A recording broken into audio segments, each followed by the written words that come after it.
Let's talk about Fantastic Four number 8 on today's Fantastic FOURiday.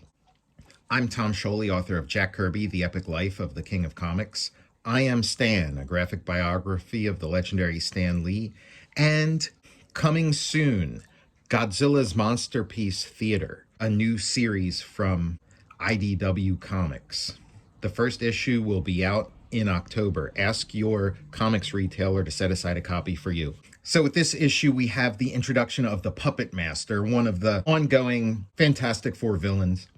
The superheroes on a string being puppeteered by the villain feels like an age-old cover concept. I don't think Kirby's inventing it here, but this is a pretty lively composition. The body language, the emotion of the characters, Johnny practically upside down, the strings being tangled up, and even the background's kind of cool with this little three-dimensional diorama. The hands, the perspective of the hands, the curtain that surrounds the whole composition, the perspective on the Puppet Master. It's just really nice looking.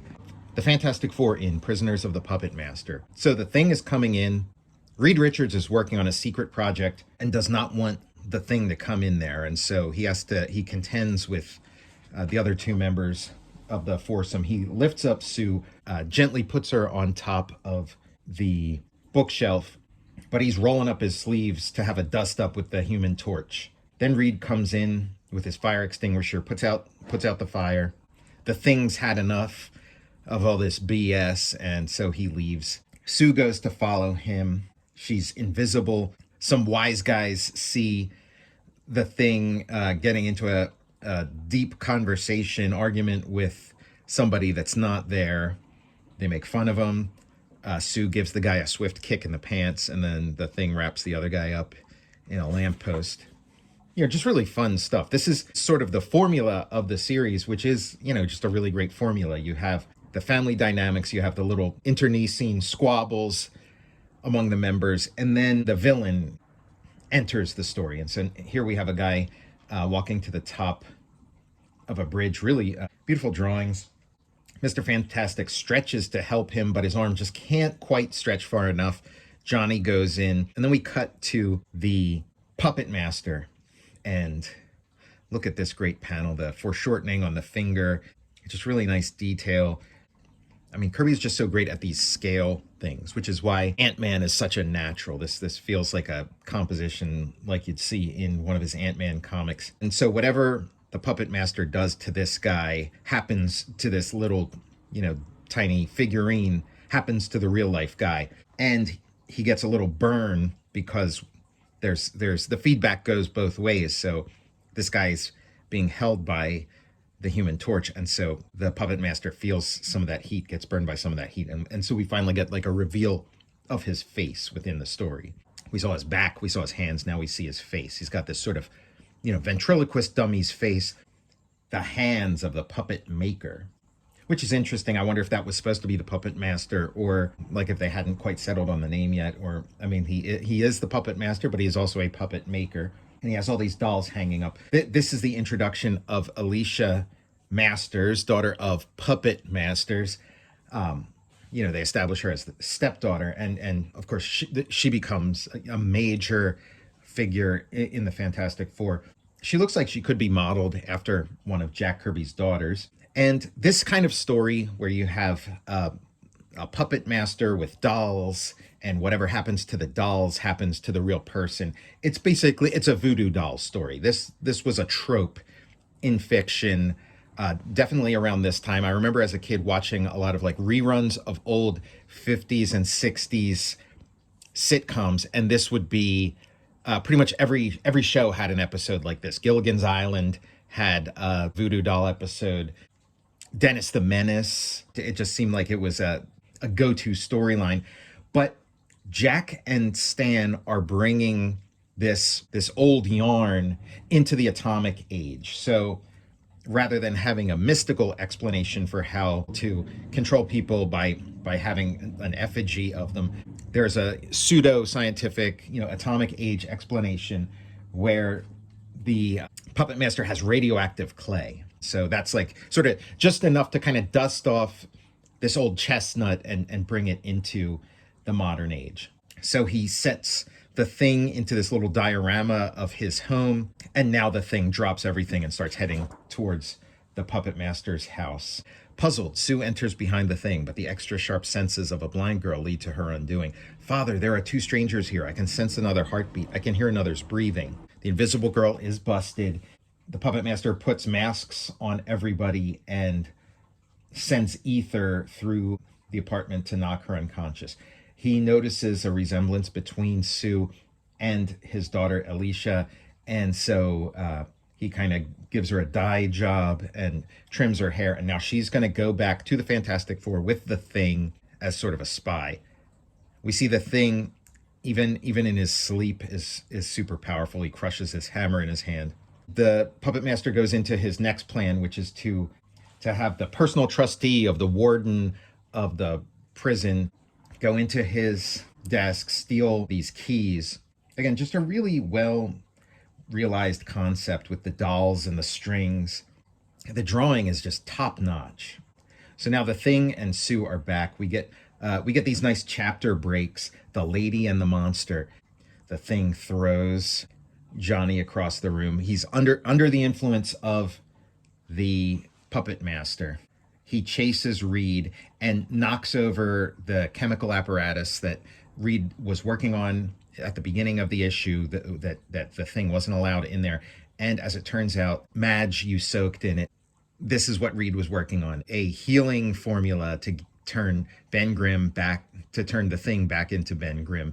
And now that he's no longer Ben Grimm, the puppet master isn't manipulating a Ben Grimm doll, he's manipulating a Thing doll. So he's free of the spell. Reed explains to him what happened. He apologizes to Johnny. And Alicia seems to be developing a crush on the Thing. He turns back. The formula is only a temporary success. And he notes that she seems to like him better as the Thing rather than as Ben Grimm. I mean, she spends all this time with clay and puppets and things, and so he's probably more to her liking as this cracked clay sculptural creature. So back at the prison, the key unlocks this high-tech electronic apparatus that opens up all the gates in the prison. There's a big bust out, a really nicely made and face-to-face with the puppet master in this chapter break. Sue wakes up from the ether, makes a run for it. Puppet master has a doll of her waiting and makes it trip and fall onto the floor, but she gets her Fantastic Four flare gun out in time and sends the signal. The rest of the team, along with Alicia, still dressed like Sue, make their way to the puppet master's apartment. It's guarded by a robot that seems like an armature, like a puppet armature, kind of like what you would imagine would be underneath the King Kong, that's used for stop motion animation. Really cool looking design.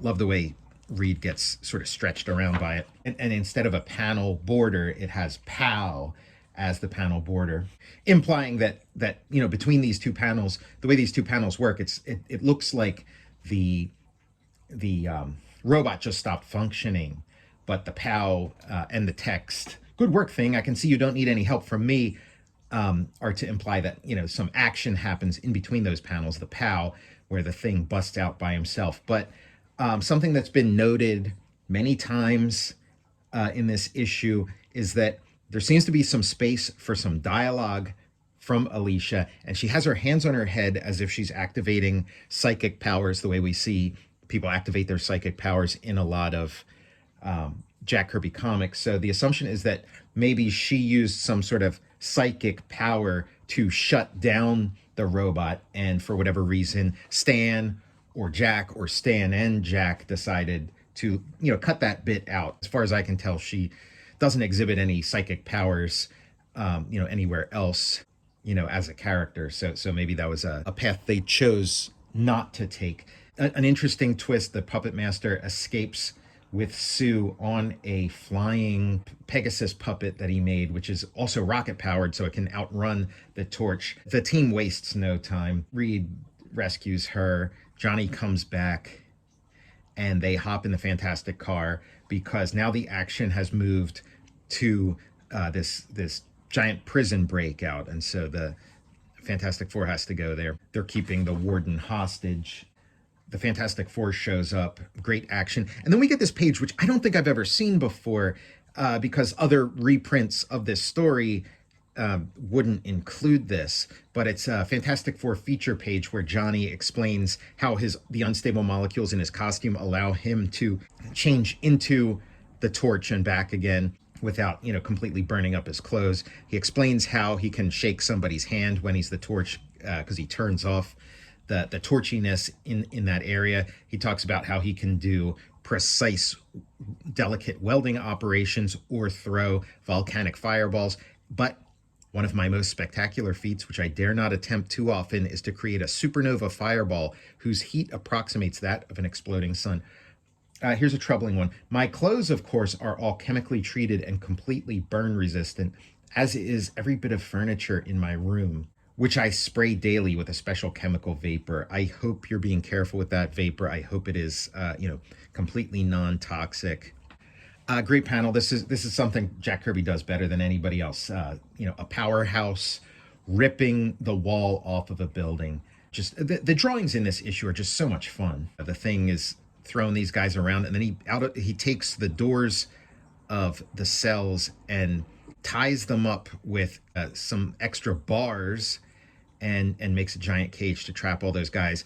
Bunch of gun wielding freed convicts shoot at Mr. Fantastic, but he is like Superman, like his counterpart across the street. He is bulletproof. He's bulletproof in a slightly different way. The elasticity of my body will enable me to absorb the shells, and then by snapping myself in the other direction, I can fire them back like a slingshot. And they have to duck so as not to get hit. He disarms them. Sue does a little mop up, and then there's a caption here that I think is just a little bit of a goof. No longer under the puppet master's influence, the warden directs the mopping up operation. Now, as far as I can tell in this story, the warden was never under the influence. That it was the warden's lawyer or whatever who was the one that was under the influence of the puppet master. We're back. The scene shifts back to the puppet master's home. Alicia is in her own clothes. A great creepy panel of here's Johnny, the puppet master, opening the door. He takes out his greatest puppet of all, a puppet he's made of himself as emperor of the universe. And he talks about, what he's going to do once he takes over the world. Alicia, wants no part of this. I will listen to no more. It is wrong. It is madness. You have no right.